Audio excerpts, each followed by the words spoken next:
Bonjour, je suis Emma Kadéomassis, une élève de terminale qui est ici pour le projet PEAC dans l'enseignement de l'éducation morale et civique. Je suis en présence de Jérémy Chancerelle qui est au lycée dans le cadre du partenariat avec le Mémorial de la Shoah.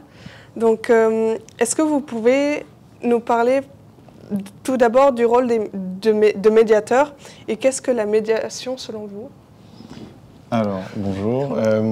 Je suis médiateur pédagogique, donc ça va être une certaine partie du rôle de médiateur puisque je vais travailler essentiellement avec des scolaires, du coup, de la primaire jusqu'à la terminale.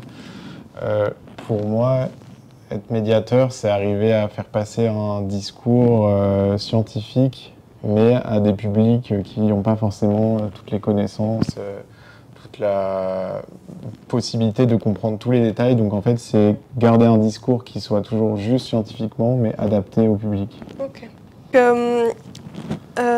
Est-ce que vous pouvez préciser votre rôle au Mémorial de la Shoah et quels sont les ateliers que vous avez proposés pendant cette semaine? Alors, nos activités au Mémorial de la Shoah, nous, on va être essentiellement sur les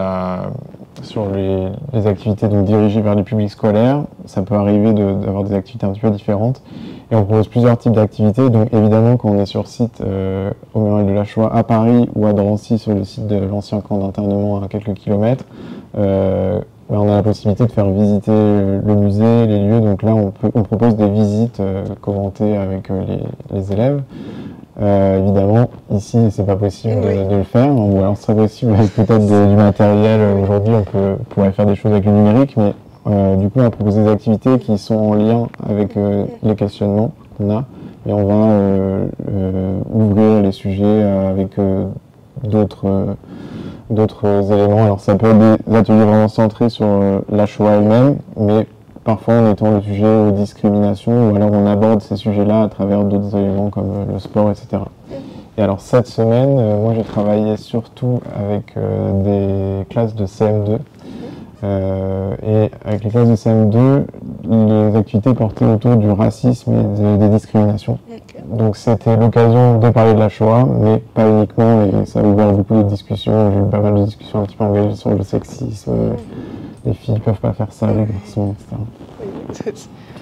Donc vous avez parlé des CM2 et le fait que vous êtes venu ici et vous avez présenté votre atelier à majoritairement des CM2, vous avez parlé aussi à des collégiens. Mais je voulais revenir sur comment présente-t-on la Shoah à un si jeune public? Alors, c'est peut-être au début le plus difficile à faire parce que en plus de cette contrainte d'adapter le discours au niveau des élèves, ce qui est valable là pour toutes les activités, et même pas que les élèves, les adultes aussi.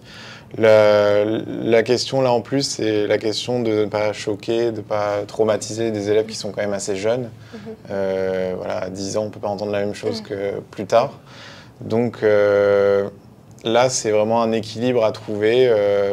Et encore une fois, ce qu'il ne faut surtout pas faire, c'est mentir, dire des choses fausses, ce serait trop grave.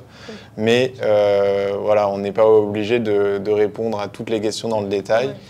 Et parfois, certains élèves aussi en savent plus que d'autres, donc ils vont parler de quelque chose, des chambres à gaz, etc. par exemple. Et donc là, on est obligé de dire que oui, c'est vrai, mais après, voilà, c'est pas la peine d'en faire une discussion d'une demi-heure. Voilà, il faut un peu ménager tout le monde, tout en sachant que certains en ont beaucoup plus entendu parler que d'autres et savent beaucoup plus de choses. Ok.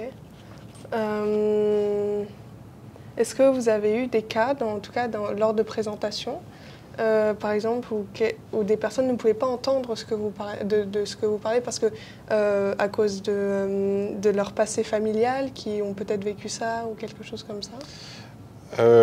Personnellement, non, ça ne m'est pas arrivé. Okay. Je pense que ça peut arriver quelquefois.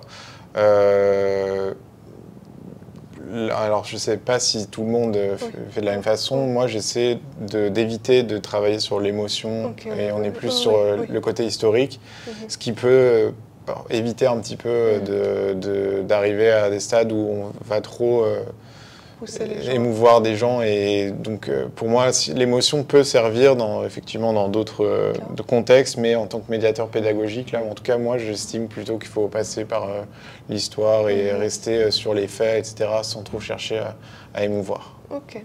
Bah, merci beaucoup. Merci. Merci à vous. Merci.